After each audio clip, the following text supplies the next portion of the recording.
Hello दोस्तों, आज हम जानेंगे ब्लड प्रेशर के बारे में। यहाँ पर हम जानेंगे ब्लड प्रेशर के कारण के बारे में और यहाँ पर कौन कौन सी मेडिसिन का यूज़ किया जाता है। चलिए दोस्तों शुरू करते हैं। तो यहाँ पर देखिए ब्लड जितना आर्टरी की बाल पर देखिए फोर्स लगाता है उसी को हम बोलते हैं ब्लड प्रेशर। अगर देखिए आर्टरी का साइज अगर कम होगा तो ब्लड उतना ही ज़्यादा आर्टरी की बाल पर फोर्स लगाएगा, तो यहाँ पर ज़्यादा ब्लड प्रेशर देखने को मिलेगा।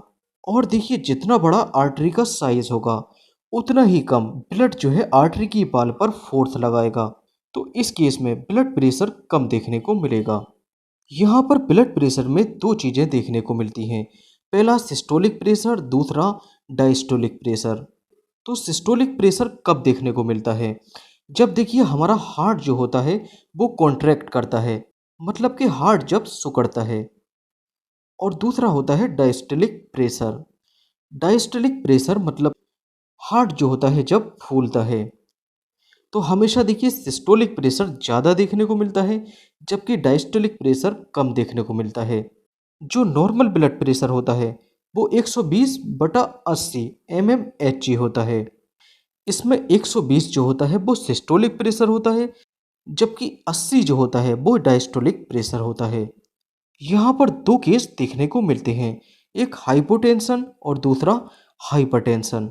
हाइपो मतलब होता है देखिए कम और हाइपर मतलब होता है ज़्यादा। अगर ब्लड प्रेशर 120/80 से देखिए कम होता है तो ये होता है हाइपोटेंशन का केस, जबकि ब्लड प्रेशर 120/80 से ज़्यादा होता है तो ये केस होता है हाइपरटेंशन का। अगर देखिए हम डाइट में सॉल्ट मतलब कि NaCl ज़्यादा लेते हैं तो ब्लड वेसल्स मतलब कि खून की नसों में सोडियम आयन की मात्रा देखिए ज़्यादा हो जाती है। अब जैसे ही देखिए ब्लड वेसल्स में सोडियम आयन की मात्रा ज़्यादा हो जाती है तो ये जो आयन होता है बाहर से ये H2O को अपनी तरफ खींच लेता है, जिससे देखिए नसों में ब्लड का जो वॉल्यूम होता है वो बढ़ जाता है। अब जैसे ही देखिए यहाँ पर ब्लड का वॉल्यूम बढ़ जाता है तो ब्लड के वॉल्यूम के बढ़ने के कारण खून की नसों की बॉल पर एक प्रेशर लगने लगता है, जिसको हम ब्लड प्रेशर के नाम से जानते हैं। तो, तो इसी के कारण यहाँ पर ब्लड प्रेशर जो होता है वो बढ़ जाता है। ऐसा पेशेंट जिसका ब्लड प्रेशर हाई रहता हो उसको डाइट में सॉल्ट मतलब कि NaCl नहीं लेना चाहिए। अगर कोई पर्सन हाई कोलेस्ट्रॉल डाइट लेता है तो हाई कोलेस्ट्रॉल डाइट लेने से ब्लड वेसल्स मतलब कि खून की जो नसें होती हैं देखिए उसकी अंदर की बॉल मतलब कि दीवार पर कोलेस्ट्रॉल का प्लेग जम जाता है, जिससे ब्लड वेसल्स नैरो हो जाती है मतलब कि पतली हो जाती है। अब जैसे ही देखिए ब्लड वेसल्स यहाँ पर नैरो हो जाती है, इसी के कारण ब्लड वेसल्स में प्रेशर जो होता है वो बढ़ जाता है। तो हाई कोलेस्ट्रॉल लेने के कारण ब्लड प्रेशर जो है वो बढ़ जाता है। हाई बीपी के पेशेंट को पोटेशियम आयन वाली डाइट लेनी चाहिए, क्योंकि ये पोटेशियम आयन जो होता है वो सोडियम आयन को एक्सचेंज करता है, जिससे सोडियम आयन यूरिन मतलब के पेशाब के रास्ते बाहर हो जाता है और सोडियम आयन अपने साथ साथ वाटर को भी बाहर ले जाता है। तो इसी के कारण पर्सन का ब्लड प्रेशर जो होता है वो कम हो जाता है। हाई ब्लड प्रेशर पेशेंट को पोटेशियम डाइट लेना ज़रूरी होता है। अब बात कर लेते हैं हाई ब्लड प्रेशर पेशेंट को कौन कौन सी मेडिसिन देनी होती हैं। सबसे पहले बात कर लेते हैं कैल्शियम आयन चैनल ब्लॉकर के बारे में। तो calcium ion channel blocker medicine वो मेडिसिन होती हैं जिनके अंत में डाइपाइन शब्द लगा होता है, जैसे एम्लोडाइपाइन। एम्लोडाइपाइन के अंत में डाइपाइन शब्द देखने को मिल रहा है, और सिलनी डाइपाइन। तो यहाँ पर भी देखिए डाइपाइन शब्द देखने को मिल रहा है। इसका मतलब ये दोनों medicine calcium ion channel blocker class की मेडिसिन है, और ये मेडिसिन ब्लड वेसल्स को डायलेट मतलब कि फैलाकर ब्लड प्रेशर को कम कर देती हैं। नेक्स्ट बात कर लेते हैं डाययूरेटिक्स क्लास की मेडिसिन के बारे में। तो जैसे कि नाम में ही छुपा है डाई यूरेटिक्स। डाई मतलब होता है देखिए डबल, और यूरेटिक्स एक फिनोमिना है जिसका मतलब है यूरिनेशन। तो ये मेडिसिन यूरिनेशन के प्रोसेस को डबल कर देती है मतलब कि बढ़ा देती हैं। डायूरेटिक्स क्लास की मेडिसिन यूरिन आउटपुट को बढ़ा देती हैं, जिससे एक्स्ट्रा फ्लूइड और सॉल्ट बॉडी से बाहर निकल जाता है, जिसके कारण ब्लड प्रेशर कम हो जाता है। तो डायूरेटिक्स क्लास की कौन कौन सी मेडिसिन होती हैं?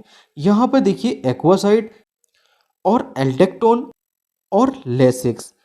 तो ये मेडिसिन्स डायूरेटिक्स क्लास की मेडिसिन होती हैं। नेक्स्ट बात कर लेते हैं एसी इनहिबिटर क्लास की मेडिसिन के बारे में। तो एसी का क्या मतलब हुआ? एसी मतलब angiotensin converting enzyme. AC class की मेडिसिन के अंत में पिरिल शब्द देखने को मिलता है, जैसे कि रेमीपिरिल और इनालापिरिल। यहाँ पर देखिए पिरिल शब्द देखने को मिल रहा है। इसका मतलब ये एसी इनहिबिटर क्लास की मेडिसिन है। तो एसी इनहिबिटर क्लास की मेडिसिन क्या करती हैं? ये ब्लड वेसल्स को डायलेट मतलब कि रिलैक्स करने का काम करती हैं। तो जैसे ही देखिए ब्लड वेसल्स रिलैक्स हो जाती है मतलब कि डायलेट हो जाती है, तो यहाँ पर ब्लड प्रेशर कम हो जाता है। नेक्स्ट बात कर लेते हैं एआरबी क्लास की मेडिसिन के बारे में। एआरबी मतलब एंजियोटेंसिन रिसेप्टर ब्लॉकर क्लास की मेडिसिन। तो इन मेडिसिन के अंत में सर्टन शब्द देखने को मिलता है, जैसे कि टेलमी साल्टन। टेलमी साल्टन के अंत में देखिए साल्टन शब्द देखने को मिल रहा है। इसका मतलब ये एआरबी क्लास की मेडिसिन है। तो ये मेडिसिन एंजियोटेंसिन रिसेप्टर को ब्लॉक कर देती हैं। अब जैसे ही एंजियोटेंसिन रिसेप्टर ब्लॉक हो जाता है, तो जो ब्लड वेसल जो सिकुड़ी हुई थी, अब ये डायलेट हो जाएगी। अब जैसे ही देखिए ब्लड वेसल्स डायलेट हो जाएगी, तो ब्लड प्रेशर जो होता है यहाँ पर देखिए कम हो जाएगा। नेक्स्ट बात कर लेते हैं बीटा ब्लॉकर क्लास की मेडिसिन के बारे में। तो बीटा ब्लॉकर क्लास की मेडिसिन के अंत में ओल ओल शब्द देखने को मिल जाता है, जैसे कि प्रोपेन ओलोल, एटिनोलोल और मीटोप्रोलोल। इन सभी के अंत में ओल ओल शब्द देखने को मिल रहा है। तो इसका मतलब ये बीटा ब्लॉकर क्लास की मेडिसिन है। तो बीटा ब्लॉकर क्लास की मेडिसिन ये हार्ट रेट को कम कर देती हैं। अब जैसे ही देखिए हार्ट रेट कम हो जाता है, तो अल्टीमेटली ब्लड प्रेशर भी यहाँ पर कम हो जाता है। बीटा ब्लॉकर क्लास की मेडिसिन को सीओपीडी और एस्थमा पेशेंट को नहीं देना होता है। Okay, thank you.